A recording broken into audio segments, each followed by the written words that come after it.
And we are live on Facebook for the Phoenix RIA, our Tuesday 2:00 show.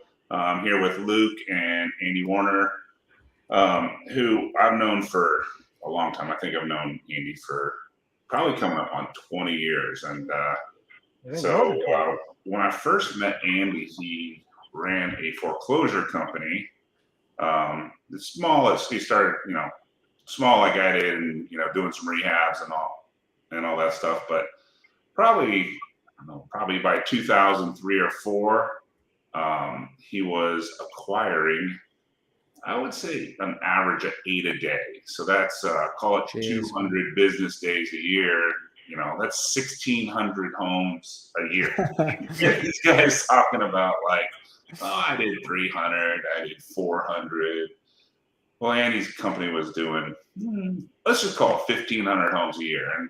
And it wasn't just 1,500 homes, it's 1,500 homes at foreclosure sale. Right. You have to buy the house and have it disposed by 5 p.m. the next business day. So it's not like you got 2 weeks, a month.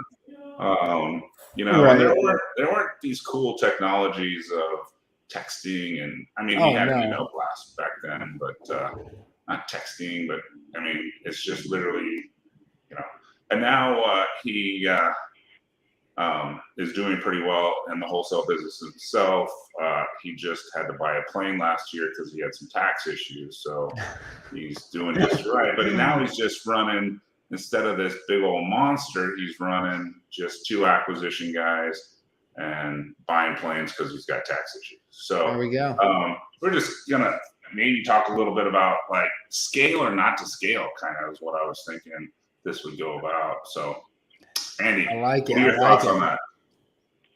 Well, I got a lot of thoughts on that. Back then, Chris, you and I were significantly younger than we are now. We had a little bit more energy than we do now. And I think being young and dumb kind of helps you in as regards to, you got a lot of time to fix things if things go wrong. If you lose everything, like, you can start over. If I was to lose everything now, I don't have quite the same stomach as I did back when I was in my 30s, and so right. it's just different. And so, but really, more importantly than that, I think for me, that was such a big volume business. Everybody hears those numbers and how big they were, and how, wow, man, that's incredible. You did so many houses in a year. And, when you hear it like that, yeah, it sounds like it, but the margins were thin. We're talking an average of like $2,000 a house. When people hear that, they're like, oh, I don't want that business. And no, you don't. It sucks. Like, volume's the only way you make it work. And the reason why that was because of how in Maricopa County, or in Arizona in general, when you buy at the trustee sale, you have until 5 p.m. the next business day to pay for it. Well, we were dispoing those properties in that 24-hour period. And if we couldn't dispo it, then we had to pay for it. Well, if we had to pay for it, we didn't have because we're doing so much volume, we couldn't possibly also run a fix and flip business. Right. And so even though I knew how to do it, that's how I started. That's how Chris started, was in the fix and flip business. We weren't set up for that. And so then it was just call your best customer and say, what will you give me? And what happens at trustee sale is that you're competing against people where emotion gets involved with the price that the house gets bid to, right? And so all logic goes out the window, and sometimes you're competing against your competitor. Like in this case, Chris and I were competitors, and you'd bid each other up, and you'd get stuck with the property you didn't want, the price you didn't want, and that was your deal. And who are you going to sell that to, right? And so, I always thought it was like the largest poker game in the world. Just who could stand there eye to eye and not blink and see who was going to get stuck with it. And so these weren't tremendous deals, especially back then. But to me, I look at it more now as, would I rather have a volume business, which I'd say is quantity, or a quality business? And for me, I'd much rather have a quality business. Right. The big difference is now is that, what I'm doing now is we're spending a lot of money on marketing. Back then, we didn't spend a lot of money on marketing. In fact, marketing wasn't really an expense other than for disposition. Mm-hmm. We spent money on research and that kind of thing. So it's not that we didn't have costs, but it was different. I mean, the properties were available. They were at the auction. You could go bid on them. You know, anybody could go bid on them. We just had to be better at research than anybody else to be able to do well at it. And honestly, we were doing all of our research 24 hours in advance every single day. So, you know, somebody'd say, hey, do you know about this house that's going to sale in September? And I'd say, no, call me the day before, you know, like, I'm not even going to look at it, you know? Right. So, you know, these days, I just would rather run a quality business where the margins are bigger, you know? I mean, I'd much rather make, you know, over 20 grand a property because you got a lot more room for if you screw up, you know, $2,000 a house, man, you screw up, you like that's for sure. So Luke's sitting back here going, $20,000 for wholesale fee? Is that all you get? That's not true. Luke rips them up there in northern Arizona. We've had some decent ones. You know, I could tell some stories of some pretty recent big ones we've had as well, but we'll just say it's $20,000. How about that? Yeah, for sure. So now you're basically spending a lot more on marketing then, and then you're just running just a much smaller team. Yeah. So the thing that your team's got to love about that too, then, is obviously that there's less mouths to feed and a lot, you know, you're giving a lot more quality leads, which has got to be nice.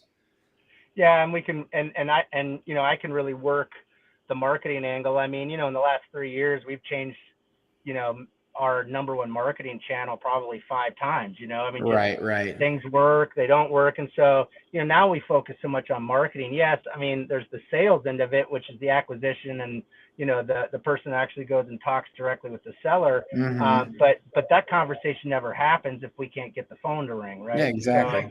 So now we're just spending time. It's the same business from a disposition standpoint, but from the acquisition side, it's very different. And, you know, I mean, back in 2005, I mean, shoot, I was in multiple markets too. So I was living on an airplane as well, going and visiting all these different states and cities to see, you know, what's going on there or whatever. And, you know, I wouldn't ever do that again, ever. Like, I mean, what cities were you in, Andy? What's that? What cities were you in? Portland, Vancouver, Washington, Boise, Salt Lake City, and San Antonio, and then Dallas before the shit hit the fan. So, jeez.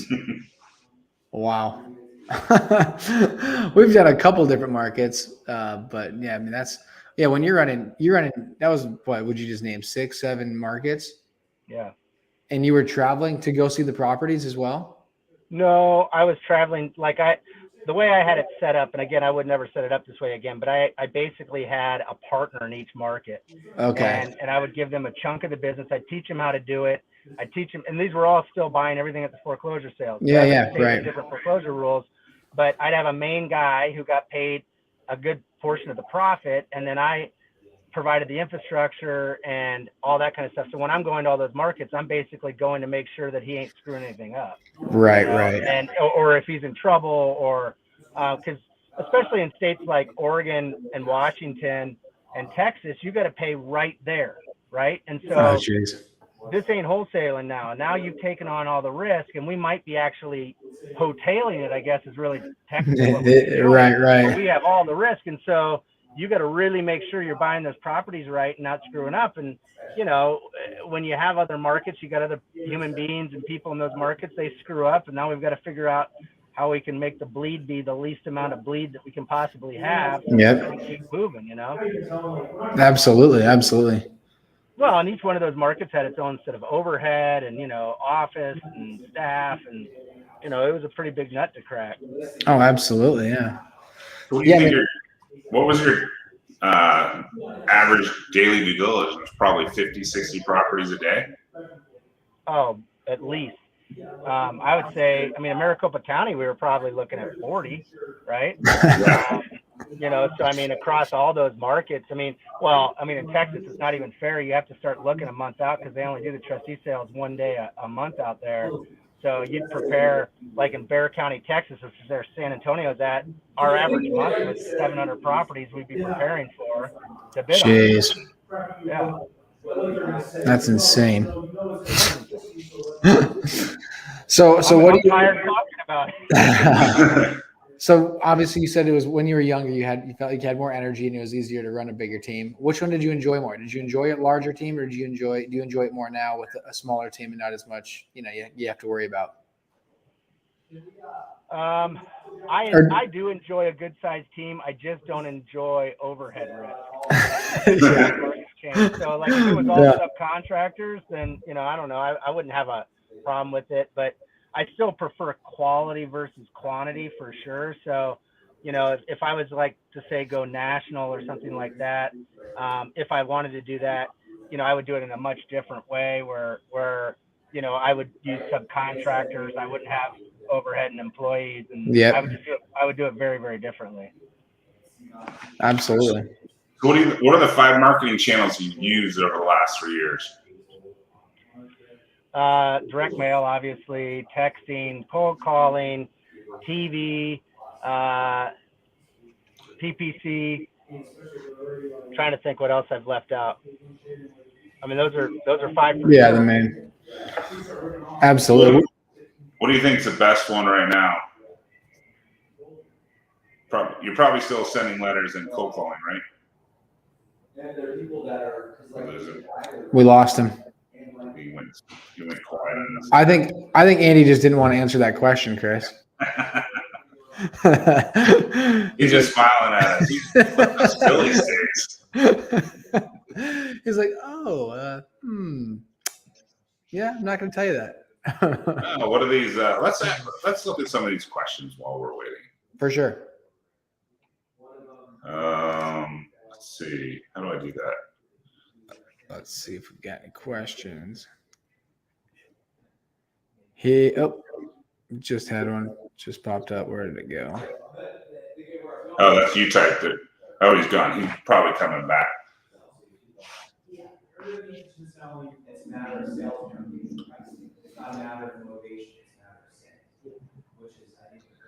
Yeah, so he and I used to compete at trustee sale daily, and we would literally grudge bid each other just for. Yeah.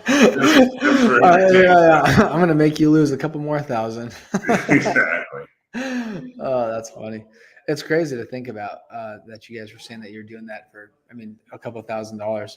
I feel like there's so much. I feel like there's so much risk. Oh yeah, so much risk. You know what I mean? When it comes down to doing that to make a couple grand, it's like, man, I feel like it's hard to see how that could make sense. Unless you just have to have your numbers that dialed in, though, obviously. And obviously, Yeah. So my biggest day was probably in 2010. Purchased, as a bid service, so I purchased 27 homes in one day. Wow. 27 in one day. 27 homes in one day. That's insane. I think we've done like 3 in a day before. And he's back. That's insane. Sorry about that. My phone overheated. Have to put it. You got it next to the AC now, right? I told Chris it was because it was right when he asked you what your favorite marketing route is right now, and you just didn't want to tell us. I'd say my favorite marketing route for a long time has been pay-per-click. Problem is with pay-per-click, at least in this market, is you can't scale it very well. Yeah. So it's good for the amount of leads it gives you, but it doesn't scale well. I think it's probably if you want to go national, that's probably a really good scaling one. But I know there's certain markets where it scales really well. This is not one of them, in my opinion. For sure. What I know about you, Andy, is you're always good at your numbers. So what's your average pay-per-click contract costing you right now? Well, our average lead cost is like $180 pay-per-click, so that's pretty good. And I think you can do the math on this, Chris. We're converting about 1 in 7, so whatever, $1,260, right? Yeah, there pretty we go. cheap.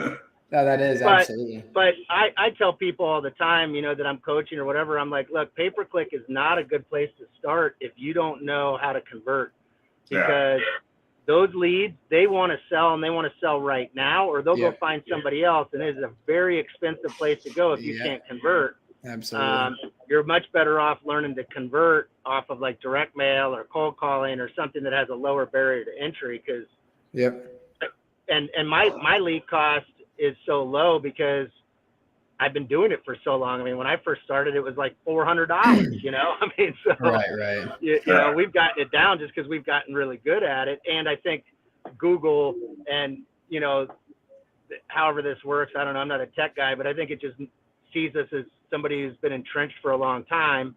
And not to mention, you know, we've been doing SEO for a long time as well. So that kind of helps offset some of that cost. Right.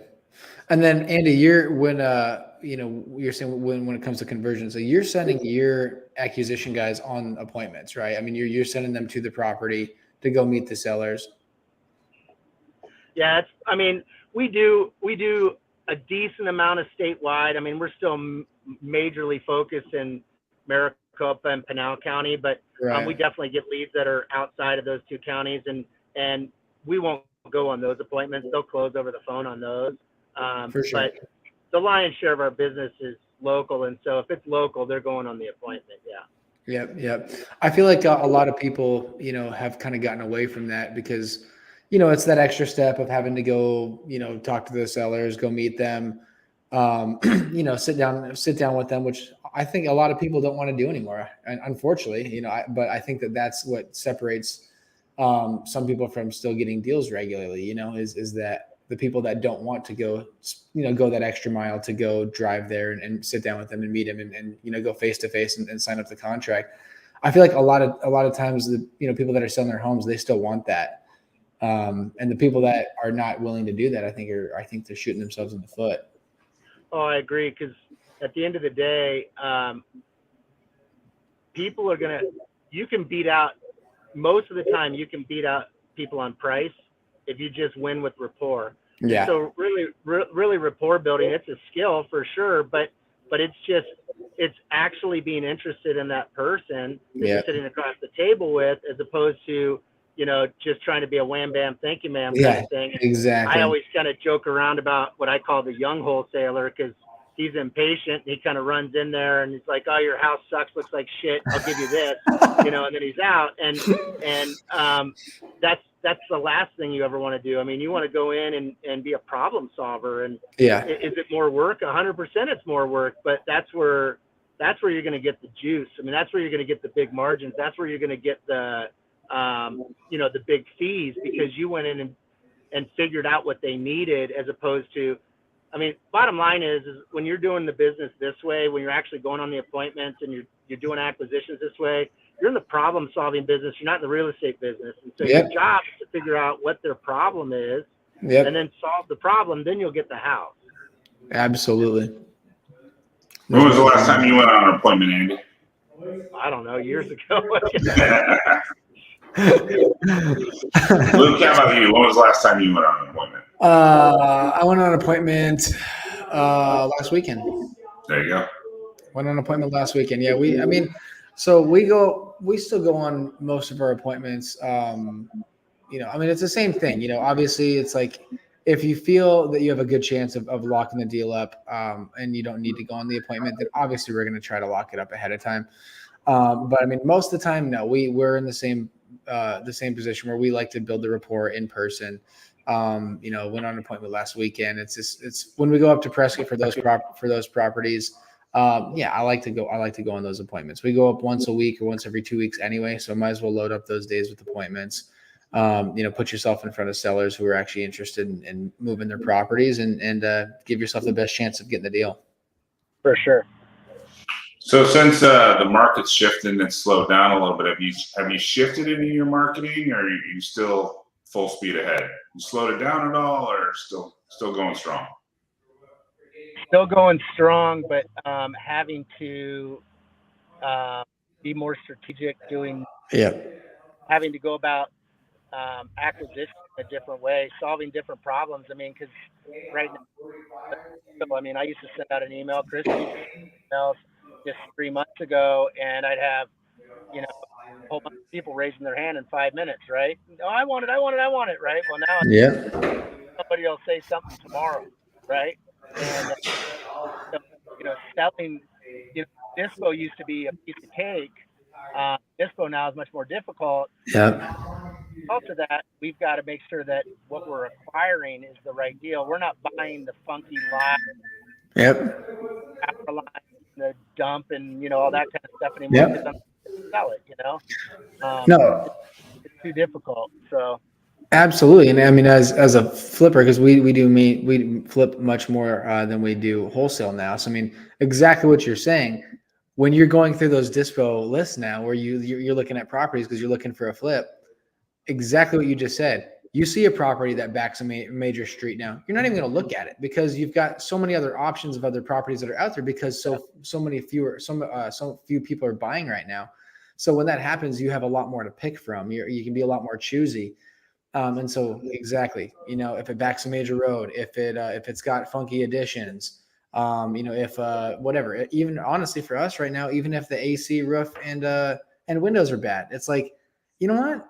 We don't need to buy another property that we have to throw another 25 grand into just AC roof and windows. And so, well, yeah, I mean, it's really more about educating the seller. So I'm not afraid of buying something that's like a real pile of rubble, but now we're having to get it for so much less yep, because I can tempt a buyer to buy something at as long as the price is right, right? for sure. But the price now for everything is significantly less than it was even just 3 months ago. And so Yep. now it's really about educating the seller on, look, I know you think the market is XYZ That's not it. bro, it ain't anymore. And here's the deal, right? We got caught with our pants down on a couple that we paid for, in May or whatever, and we're having Yep. to work on those and stuff like that. And that's part of the business. Anybody that tells you that all they do is win is a full of crap. So Absolutely. I was just talking. So for those of you that are watching, Andy's acquisition guy, his name is Chris as well. And I go to the same gym as him. We were just talking about do you guys have one in Tucson that you guys are not having fun with? Oh, I got two in Tucson that we had to we've got one in Tucson as well. We tried a different market, and Chris and I were getting a good laugh out of that. We're like, yeah, we've each got one right now that is just, it's going to be a loss. There's no doubt about it. It's going to be a big loss. But I like Tucson about as much as I like getting a root canal, and always. I mean, first of all, I went to ASU, so I just hated the U of A anyway. I think Tucson, Brown Town, I've never liked it, and now I like it even less because it's a big pain in my ass. So. Yeah, we're right there with you. We're like, we've never done a flip in Tucson. Let's try one out. Actually, ours is over in Catalina, so it got us because that's nice. That's what I was saying. It got us because it's beautiful. It's a beautiful area, and so I think we were like, oh, this is going to sell for sure. It's really it's beautiful. You got these great views, nice houses, a lot of golf over there. And so man, you need to have your houses where mine are at, south of the 10 and by the 15. Man, that's good stuff down there. Well, to give a little market update, just to quick info. So we've been sitting. We're at 18,500 actives, and we've been within that number now for 3 weeks. So within, call it 200 of that number. So it's not going up. And so, and 6 weeks ago, it was in the high 17s. So we haven't moved much in the last 6 weeks versus, interesting. The previous. Oh, it was climbing quick. 12 weeks was 1,000 houses a week. So, we've stayed in this 1,000 house range now in the last, I think we were on a podcast 6 weeks ago where I got out the 2019 late July numbers, and we were at 14,000 active, right? And we're sitting at 18,500. So not terribly bad. You're talking 4,500 houses for, I don't know, 5 or 6 million people. It's not really that bad. It's just right. It's just compared to where it market. was. Yeah. It's just compared to where it was 6 months ago. Yeah. You don't get to sell a house in a day anymore. Yeah, it's no fair. That's awesome. So I was going to also just add, and I was going to talk about next week's show is there is obviously short-term rentals are been the new hot topic for a few years now, right? Everybody's talking about them. The state of Arizona did just pass new legislation SB 16 something. I don't know what it was. I should have memorized it, but it basically goes into effect in September, and it gives the city the right to make the rules. And those rules could be they can ban short-term rentals altogether, Man. or they can enforce ordinances, and i.e., and I got this information because a buddy of mine started a company. Oh, he dropped off on us. And, Lost him again. yeah, he dropped off on us. So this new company basically is going to. So if you have a noise ordinance and someone calls on your Airbnb and you're above the ordinance, they can, and if you're going to have that crappy neighbor, they're going to call the police because they know if you get 3 strikes, you're out. That's amazing. And I was one of these guys last December and threw a party at one of my Airbnbs for like 100 or so people. And he's back again. There he is. Yeah, so I threw a corporate event at an Airbnb last December, and if you get caught doing that first time, they suspend your license on that Airbnb for that property for a year. God. And is that going to be decided on by the city, or that's all together? So they did it. If you read the law, it says city, and then it goes into say county. So if it's not in a city, then the county decides. But yeah, the city has first right, and then if it's like in a unincorporated area, maybe South Maricopa or something like that, then the county can decide. But yeah, you basically noise ordinances are a 3-strike situation. Crazy. First fine is $500. Second fine is $1,000. Third fine is $3,500. And then, like I said, if you get caught doing a corporate party, first strike, you're done, and it sticks with the property. So I can't just say, "Oh, I'll just sell it to Andy, and Andy will Airbnb." Oh wow! Sticks with the property. It stays with the property for 12 months. Oh my gosh! So what city is that, or is that in? That's a new Arizona statute that gave the cities. So the Arizona statute goes into effect in September. So now it goes to the city's hands, and they can. Guys like a city like Paradise Valley is going to make it very difficult, right? So yeah, I was saying that's what I was telling Chris earlier. A city like Sedona. Sedona's already having issues probably with another one. Airbnbs. Well, we always joke around about Sedona. Does anybody actually live there? I know. No joke. Seriously, I don't know how anyone can. I think the average, I looked it up like, it might have been like 6 months ago, or maybe it might have even been a year ago now, but I think it was in 2021, like the average sale price in Sedona was like 1.1 or something like that. Wow. That's scary. Like, you wonder why there's a housing shortage there. That's, obviously how you've got a city that is, it's primarily from tourism for a lot of people that work there. And so how are people that are working at restaurants, that are working at hotels, that are running tours and stuff, they're not affording $1.1 million homes. Nope. Well, Sedona's landlocked too. It's completely surrounded by national forest on all sides, all the way around. So actually, I spent probably 7 years in Sedona. Most people don't know that about me, but yeah. And there was about 17,000 people that lived there then, and I think it's only like 12,000 now. Jeez. So that's why Cornville and Camp Verde. Look at it. I'm telling you. These people gotta live. They gotta live somewhere. But yeah.